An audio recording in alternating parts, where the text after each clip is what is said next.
Our group are assigned to discuss the history of home economics. But before we discuss the history of home economics, let me define first what is home economics. Home economics, also known as a family consumer science, is a field of education which concern itself with the management and economics for the community and home. Although it was mostly meant for a girl and a young woman, these days all gender are involved in home economics classes. 62, also known as the Land Grant College Act, it was a major boost to higher education in America. The grant was originally set up to establish institutions in each state that are open to women and that were mandated to foster research and instruction in practical areas of endeavors that would educate people in agriculture, home economics, mechanical arts, and other professions that were practical at that time. This act that is introduced by Justin Smith Morrill that he wanted to assure that education would be available to those in all social classes.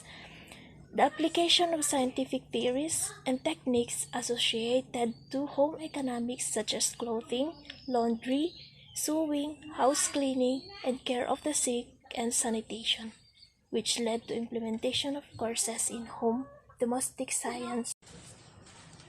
Did you know that Lake Placid plays a part in home economics history? Home economics didn't become a movement in our country until Ellen Swallow Richards brought it to the forefront.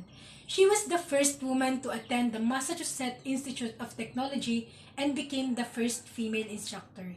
The first meeting of contemporaries in the field of home economics was held at the Lake Placid Conferences Club in 1899. The first conference held to discuss the home economics education. Ellen Swallow Richard is the president, and the profession was officially termed home economics. The group believed that home economics would allow the students to have the opportunity to manage their own home and to be prepared on their career. Home economics curriculum in 1904, academic discipline it was introduced into public school in the Philippines. Then, American teachers recognized the unique influence Filipino has in the society. With teaching strategies appropriate to the Filipino world shapes, textbooks, recipes of native foods.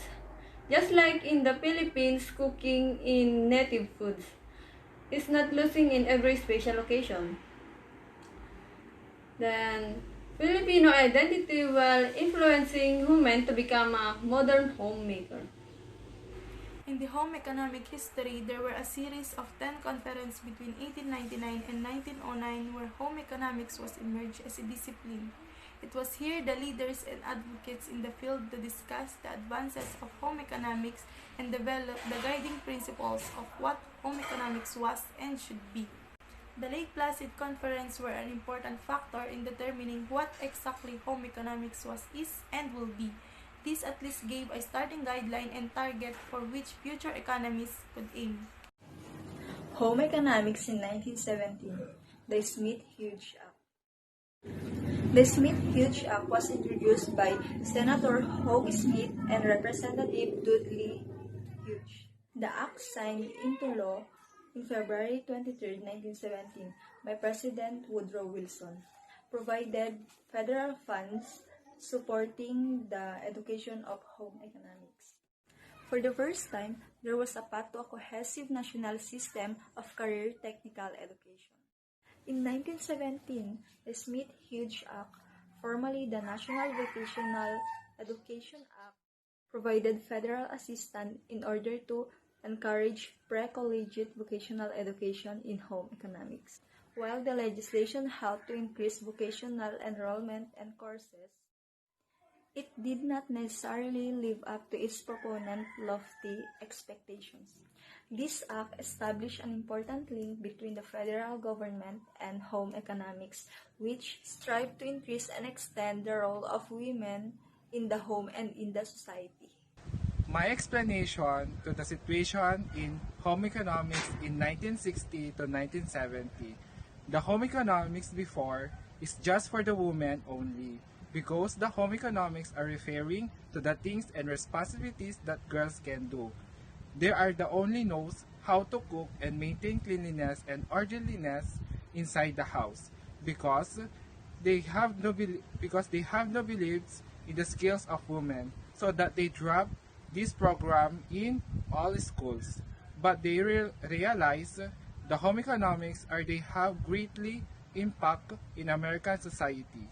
So they give opportunities of women to educating the men of vocational and domestic skills. In short, the home economics are they accepting the all gender to enhance their skills and promote their responsibilities and capabilities to do the work. In the year 1960 to 1970, everyone was given the opportunity to learn vocational and economic for women and men about household skills. So there are examples for the individuals to take up careers in diverse industries such as fashion, showmaking, catering, hotel management, and etc. So before we end this video, we would like to give a brief review about the history of home economics. So, in 1862, the Morrill Act was mandated. In 1899, the establishment of the Lake Placid Conferences. In 1904, home economics was introduced into the Philippine public school curriculum. In 1908, the conference participants formed the American Home Economics Association, which went on to the lobby federal as the state governments for funding to facilitate the research and teaching of home economics. In 1917, the Smith-Hodges was mandated. In 1963, the Vocational Education Act diminished the funding that the field had been receiving from the Smith-Hodges Act. In 1960 to 1970, home economics came under the fire with changing societal norms,